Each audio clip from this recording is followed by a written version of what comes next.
There was a Senate inquiry held to this, and it was judged that there was a lack of transparency. Now, with the documents, what we got from Qantas was redacted.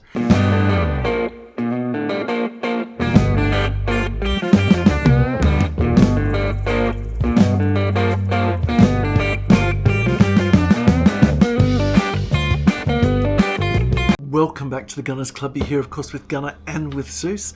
And our Prime Minister, Anthony Albanese, got himself into a little bit of hot water lately.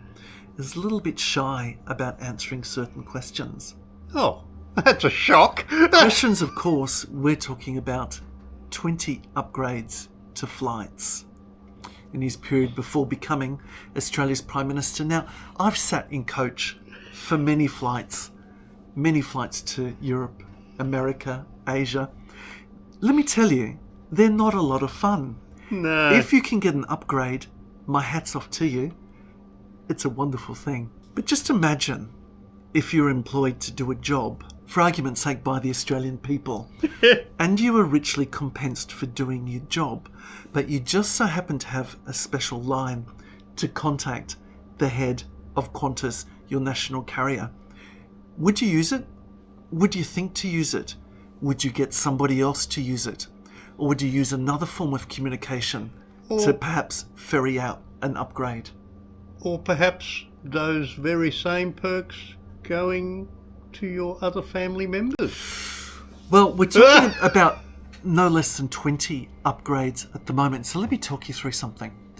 We, the Australian people, we pay our parliamentarians. They're effectively our agents. Their job is to work in the best interests of the Australian people. And we have this thing called bonding costs. We know that there's a risk that they want to do their own thing, what they call a moral hazard under governance principles. They want to do their own thing even though they're paid to do what we want them to do. We call it bonding costs, right? This is a whole thing of agency theory.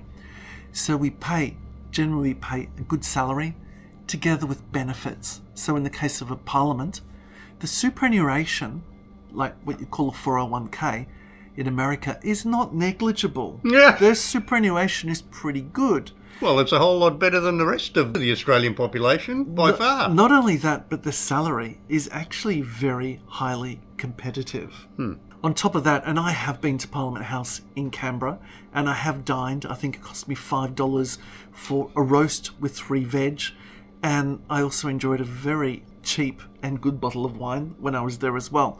Let me tell you, there are perks that are there to be had. But we expect that the parliamentarians are going to act in our interest. Now, this is even more important because we're talking about upgraded seats with the national carrier, Qantas.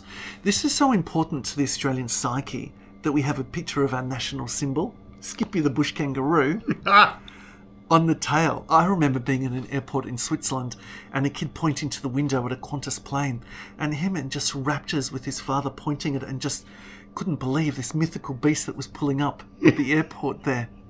It's part of our psyche as well. It's one of our earliest companies. It's been around since Cocky was an egg. We call it the Queensland and Northern Territorial Aerial Service. They're famed, if you watch that film with Dustin Hoffman. Oh, yes. Rain Man as not ever having crashed. So that's the only plane that he would take. And you might remember he had to come to Melbourne, Australia to board a Qantas plane. Yeah. So special to us, there's actually an Act of Parliament, the Qantas Sale Act, that says that foreign ownership is restricted to no more than 49%. That means at least a majority control, at least 51%, has to be in Australian hands. It doesn't mean in the hands of the government, but in Australian hands, so institutional investors, etc. It's a rather difficult market to enter, the airline industry in Australia. Well, let me explain to you. A good number have tried, and they all seem to have, for whatever reason, gone tits up. Yeah, they're all belly up. So just recently we've had Rex Air, which has gone into administration. Before that we had Compass Air. We've had Bonza. Yep, Bonza only recently. Yep. Ansett. Compass. The Australian, there was one, Kendall Air as well. Yeah, that's right. So it's basically like a graveyard, this industry. It's so concentrated. Let me explain to you. Qantas has 38% of the domestic market, but its fully owned subsidiary Jetstar has another 25%. Alone, they hold 63% of the domestic market. In terms of the international market, so people coming and going from Australia, they hold 22%. Now, if we talk about market power, it's the ability to influence an industry. If you have 63% of the domestic industry, 22% of the external industry, I would say that arguably you've got domestic market power. Oh, yeah, easily. Now, if you've got 22% of the international market and you've got the ear of the government, I would argue as well that you definitely have market power. Market power, you've got the ability to set prices, regulate the services and things like that. Now, they're always playing the hero and saying, Qantas, with the spirit of Australia, we do everything for Australia, we need government support. Heavens above, 2022-23, coming out of COVID, they made a profit of close to 2.5 billion with a B Australian dollars. During COVID, they relied on government support, including JobSeeker, etc., to the tune of 2.7 billion with a B dollars. Although during that period they laid off a whole lot of people, which was found to be not lawful. Well, not only that, but you might remember them actually starting to do some of the heavy service work in Asia as opposed to Australia. Now, this is where it gets interesting. Either they're crying poor and they need some help, or they don't. Do they need the government money if they're doing morally everything right by Australia and yet they're outsourcing the crew work to Asia? Yeah. Sounds a little bit fishy to me. Highly unionised company. So if you look at things like the ground staff, the air staff, etc., you're expecting between 70 to 80% union affiliation. And for that reason, they've always had very strong affiliation with the Australian Labor Party. You might remember the most famous of all Australian Prime Ministers, Hawke, was a president of the ACTU. Correct. Left that gig to basically become the Australian Prime Minister. They made the accord in 83 with the Labor movement. Okay. Yep. So our current Prime Minister, Anthony Albanese, he also worked in the transport sector for government. He was a transport minister.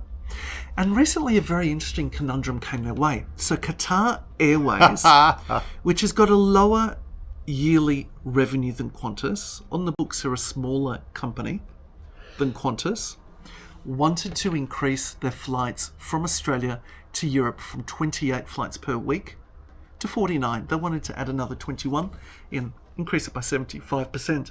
Big increase. Doesn't sound maybe to you like a lot, 21 extra flights a week. It's the equivalent of 1 million extra seats per year. You think about it this way, because these birds are big birds. Yes, these they planes. are. Yes, they are. Now, Catherine King, who's the current Transport Minister for the Labor government, came back and said, no, it's in the interests of the Australian public that there are good paying, stable jobs in the aviation industry in Australia. By the same token, they've been offshoring jobs to Asia and heavily financing them as well with the Australian taxpayers' money. Remember, we're talking about market concentration. If you've got market concentration and the ear of the government, you can effectively distort the market. What that means is Australia doesn't have the competition of those extra million tickets to Europe. Keep in mind, people like myself and a lot of Australians, our family still lives in Europe. I've got more family in Europe than I do in Australia. This is a common reality for people living in this country. So what that's actually doing is keeping the prices artificially high because there's a lack of competition. Yeah, look, there's some argument that some of the external carriers, including Singapore Airlines, stepped up their service effectively to take hold of it. But Qantas said not only were they against this, but further, they are not in a position to take up that slack of that million extra seats for another 5 years. So again, we're going into realms where we're distorting our minds to make any logic of this at all. There was a Senate inquiry held to this, and it was judged that there was a lack of transparency. Thank you very much. The Senate has asked for the order of production of documents to be provided to it in regards to correspondence, emails, etc., on the ACCC monitoring regime. And I just want to be clear again, Mr. Finch, that in your evidence you suggest that Qantas had only provided to the Department of Infrastructure its attitude or view in regards to the extension of the ACCC monitoring regime? I did say that, Senator, but I've subsequently been informed that the ACCC did ask us for our views, and we did provide that. What date did they ask for your views? I don't have that information. I'll take that on notice. And was your view conveyed in a submission to the ACCC or by email? Oh, sorry. Was your attitude in the form of the contents of an email, or was it in the form of a written submission? No, my understanding is it was a telephone conversation with the ACCC. Now, with the documents, what we got from Qantas was redacted, and the response from the government, a lot of that was missing, and we simply don't have. So it was said that there has to be another immediate inquiry regarding this. Whatever your thoughts are on what Anthony Albanese, our Prime Minister, is saying regarding this, the wording seems to be very calculated to say that there has been no phone calls made with Alan Joyce. There's a lot of criticism, scepticism to say, well, that aside, there certainly was some form of communication that was made. You don't just get those extra 20 upgrades for free. If I go to Webjet and I get myself a flight, let's say we're going to Brisbane for the weekend. Gee, wouldn't it be nice if just for somehow it would change to a business class? They're not going to look at my name and automatically do that. If I did have a direct number, a direct link, which effectively ministers did, there'd be a possibility that I could get that perk. Now, a perk is something outside of what we expect to be a normal payment for something.